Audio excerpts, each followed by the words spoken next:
છેલ્લી સલામ. લેખક ગુણવંતરાય આચાર્ય. પ્રકરણ 1. અવરોધ. ભાગ 2.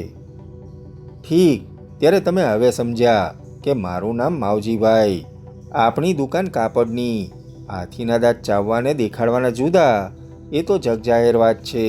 પણ ઘણા માણસોમાં પણ એ ખાસિયત હોય છે. દેખાડવાના દાંત જુદા અને ચાવવાના જુદા.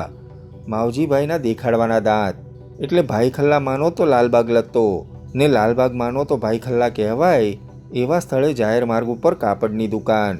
દુકાન સામે વહેલી સવારથી સાંજ સુધી ઊભી રહેતી એની લાલ ગાડી. દુકાનની માથે જ સુંદર સગવડવાળો 3 રૂમનો ફ્લેટ. માવજીભાઈને રહેવામાં કંઈ મણા નહોતી. એમના ચાવવાના દાંતમાં માવજીભાઈ આંકડો ખાતા, બીટ ખાતા, શેરબજારની પગથી ઉપર ફીચરને ફરક પણ લગાવતા, ઘોડાદોડમાં પોતે રમતા, ને બીજાને રમવું હોય તો ઘોડા ઉપર રકમ પણ ખાતા. એમના ઉપર પોલીસની નજર ન હતી એમ પણ નહીં. પોલીસ ખાતામાં જેમ આખા મુલકમાં તેમ ગામ હોય ત્યાં ઢેઢવાળો તો હોય જ, ને ગાંધીજીના ચુસ્તમાં ચુસ્ત અનુયાયી કરતાં પણ આ હરિજનવાસના માવજીભાઈ મારા સેવક હતા. સાથોસાથ નેતાઓ માટે, ઉપનેતાઓ માટે, પક્ષીય રાજકારણના પક્ષીય ખેવૈયાઓ માટે માવજીભાઈની મોટર તૈયાર હતી, ને ખાનગી ખાતું ને ખાનગી બીટ પણ તૈયાર હતા. નામ તો મારું માવજીભાઈ, એટલે હું પોતે પંડે જાતે. ને એમને માટે આટલી વાતો કરી એ કંઈ આપ બડાઈ માટે નહીં, પણ હું કેવો માણસ છું એ તમારી જાણ બહાર ન રહે એ માટે જ. ને જગન્નાથને તો તમે જોયો, મુંબઈમાં પગ મૂકીને પાછો મૂકેલો જ રાખવા માટે આતુર, ને માણેકની મુલાકાત માટે ઇંતજાર. મેં મોટર નીચે ઊભી રાખીને કહ્યું, હવે હું રજા લઉં. ના ના, ઉપર આવો ને. મેં કહ્યું, ના ભાઈ, તમે 3 વર્ષે તમારા પત્નીની પહેલી જ વાર મુલાકાત લ્યો, ત્યારે ત્રીજો માણસ કામનો નહીં. ને સાચું પૂછો તો મને બૈરા જોડે વધુ ફાવતુંય નથી. પણ મને 3 વર્ષ પછી જરાક અજાણ્યું લાગે. તમે આટલી તકલીફ લીધી છે તો જરાક વધારે લો તો તમારો આભાર.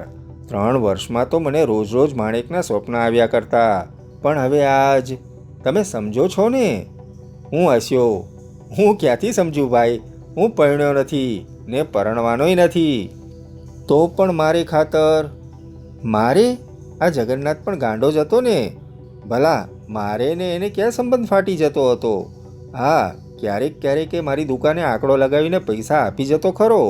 એ કોઈ દિવસ ક્યારેય જીત્યો હોય એવું મને યાદ નથી. પણ માણસ ક્યારેક એવા સંબંધોનો દાવો કરે છે એ કળી શકવું મુશ્કેલ છે. હું 3 વર્ષે આવું છું, જગન્નાથે કહ્યું. 3 વર્ષમાં માણસમાં કેટલો ફેર પડી જાય છે. હું માણેકને પહેલી જ વાર મળતો હોઉં ને. અને એણે કંઈક ઓશિયાળું ને કંઈક શરમળ હાસ્ય કર્યું.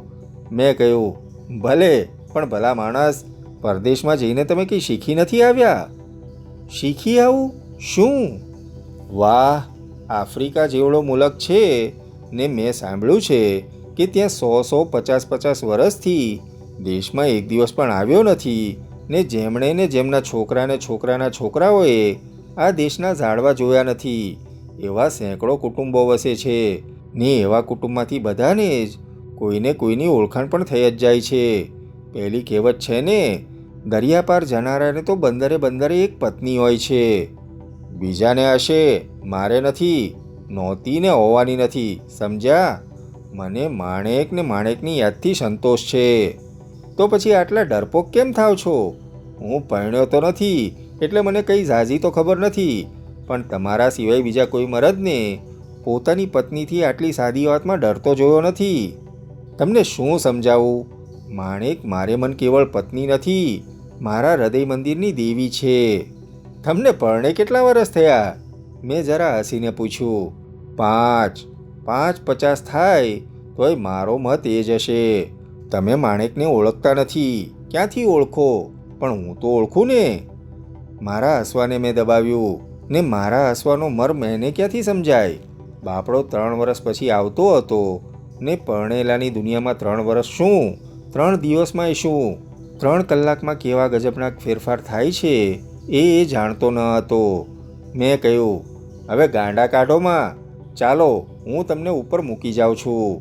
પછી જુઓ, જાણે આ તમારું ઘર હોય તો 3 વર્ષે તમારે ઘરવાળી જોડે એકાંત જોઈએ, ને મંદિર હોય તો તમારી દેવીની પૂજા કરવાની એકાંત જોઈએ. હું ઉપર ગયો. એ લુહાર ચાલમાં કોઈના ભુવનમાં 2 ઓરડામાં રહેતો હતો. ડ્રાઈવર સાથે સામાન ઉપર મોકલાવ્યો ને હું ને એ પહેલા માળની એની ઓરડીમાં ગયા. ઓરડીના ઉંબરાની અંદર માણેક ઊભી હતી. ઉંબરાની બહાર એ ઊભો હતો. પોતાની આંખોમાંથી એ માણેકને પળવારતો જાણે પી રહ્યો. મેં માણેક સામે નજર કરી નહીં.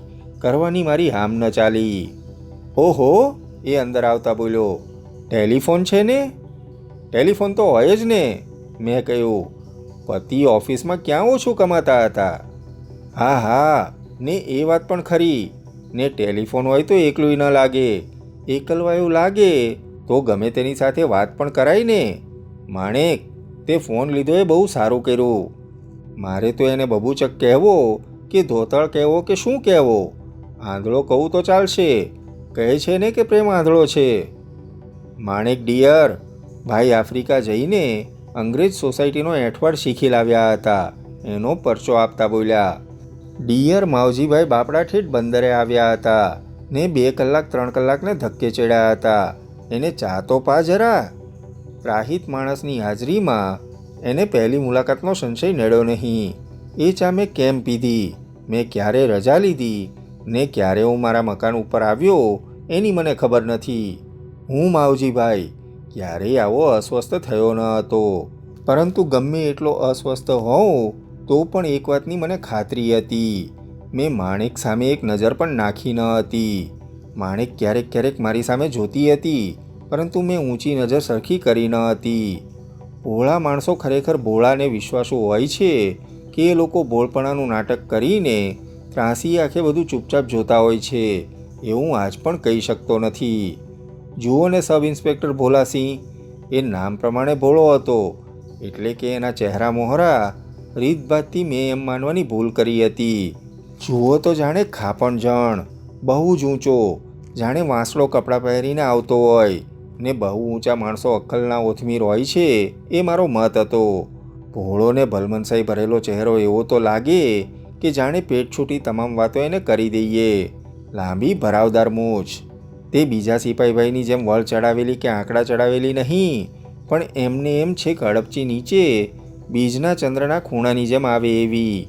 આવી મૂછોવાળો માણસ ક્યારેય ચબરાક કે ચપળ નથી લાગતો. ગામડામાંથી કોઈ કણબી હાલી મળ્યો હોય એમ જ લાગે. વળી બીજા પાવદરા અમલદારની જેમ એ ક્યારેય પાય પૈસો કે ભેટ સોગાદ લેતો જ નહીં. ગમે એનું કામ એમને એમ મફતમાં જ કરી આપતો. ભલા પોલીસ ખાતામાં આવો માણસ હોય તે ધોતાળ જ લાગે ને. પણ એને ભોળોને ધોતાળ માનવાની ભૂલ કરે ને તો નવનેજા પાણી ઉતરે હો. મેં એકવાર એવી ભૂલ કરેલી ને ત્યારથી એક બોધપાઠ શીખી ગયો છું કે કોઈને ભોળા માનીને ભૂલાવામાં પડવું જ નહીં. તોય જગન્નાથ ભોળો તો હતો જ હો. આ ટેલિફોનનો જ દાખલો લ્યો ને. એ શંખ ભારતીને ખબર છે કે આજકાલ ટેલિફોન મેળવતા 90ના પાણી કેવા મોપ ચડે છે. એની પાછળ ખર્ચ કેટલું ને ખર્જાત કેટલી. ક્યાં તો તમે પારકે પૈસે વેપાર કરતા હો કે કાં તો મારી જેમ આંકડ ફરક, રેસ, સટ્ટા, બેટિંગ આંકડા ખાતા હો તો તમે ટેલિફોન મેળવી શકો. એ મૂરખ આફ્રિકામાં બેઠો બેઠો હિન્દુસ્તાનના છાપા પણ નહીં વાંચતો હોય. ખેર, હું મારે ઘેર આવ્યો પણ મને ચેન ન પડ્યો. માણેકને કેમ ચેન પડતું હશે? બપોર પડી, સાંજ પડી, મને ચેન ન પડ્યું તે ન જ પડ્યું. મેં એકાએક ટેલિફોન લીધો, નંબર જોડ્યો. નંબર જોડીને માણેક એમ કહ્યું. જવાબમાં મને જગન્નાથનો મરદાના ઘોઘરો અવાજ આવ્યો. હું ભાન ભૂલેલો સભાન બન્યો. યસ, હું જગન્નાથ. હેલાવ, તમે કોણ? ધગધગતા અંગારાની જેમ મેં ટેલિફોન મૂકી દીધો. આ મને શું થઈ ગયું? આવી ભૂલ? કાલની આફત આજે નોતરવાની વાત મારા હાથે થઈ ગઈ. મારા જેવા ચકોર માણસને હાથે આવો ગોટાળો? આ તો સારું થયું કે મારું નામ આપ્યા વગર જ મેં ટેલિફોન મૂકી દીધો. નહીતર એ કલ્પના કરતાં મને કપાળે પરસેવો વળી ગયો.